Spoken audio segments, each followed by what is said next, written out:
Carolyn, do they hold women as beautiful objects, or do they view beauty differently? They view it differently. I've never experienced it as the same. And whenever I did something to try to make myself look nice, I was usually ridiculed by my husband. I mean, he saw that as a threat. And now in the relationship that I'm in, it's appreciated. It's valued. So I don't think it's the same. Women, you know, valuing themselves, taking care of themselves in that society is seen as a threat, is seen as being vain, trying to give yourself glory. It's very much frowned on. All right, back to the telephone lines, and I appreciate the patience that all of our viewers are expressing here this evening, because we have a lot of people who do want to talk to Carolyn about her experience and about this whole concept in general. Darlene, thank you for being with us. It's your call. Oh, hi, Carolyn. I just wanted to say that I applaud you, and I think you're a very, very brave person. Earlier on, you talked about how you had to sneak out in the night, and that when you talked about leaving, you were threatened that your children would be taken away, and obviously and clearly you guys did not understand the laws on the outside that would protect you against that. I mean, obviously, if you were to leave the compound and seek to get your children, right, you were unaware that there were laws that would go back in and get them. How many women at the time that you left the compound, you know, what percentage of women like yourself took that leap of faith? Well, it was really quite rare, and when they did leave, they would run. If they got some of their children out, they didn't try to get custody of them. They would move from one state to the next, and they would just continue to run, because the concern was if they stopped and tried to fight for their kids, they'd lose custody of them. And even though there are laws on the outside to protect us, in many ways I was not protected by those laws when I left, because my husband hired one of the most expensive attorneys that money could buy, and he came after me. And, you know, and then when we go into court, and I've got an attorney that's representing me who's pro bono, and there was an obvious difference in skill.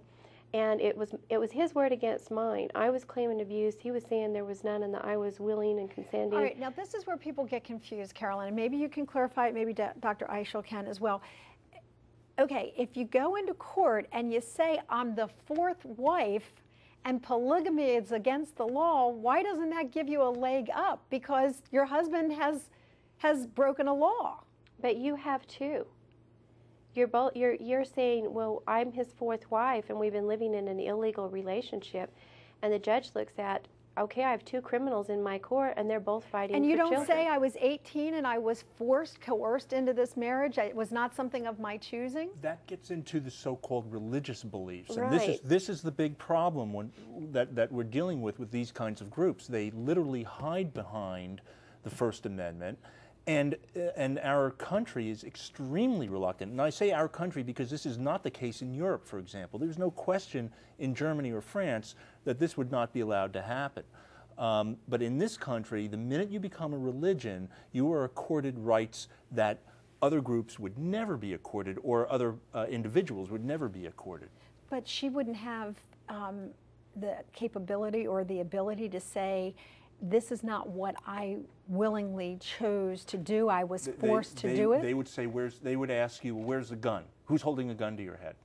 Exactly. And why did you stay with him for 17 years? Exactly. Because you had 8 children that you were afraid to lose? Again, the justice system is very difficult. And this is a reality. And I think that's why people like Carolyn are amazingly brave, because they are not protected, in my opinion, by the law in the same way that other people are. And Carolyn, is that why you decided to write the book? Because you wanted people to know that this kind of thing is going on, and maybe there would be more outrage? Like, you hear me, I'm outraged that you didn't have rights as a mom, or the law wasn't protecting you. Is that why you were so set on writing the book? Yes, because until some laws are changed, or until people actually understand the dynamics of what's occurring, women like me, we don't have rights in this country. We are invisible members of this society, and I was born that way.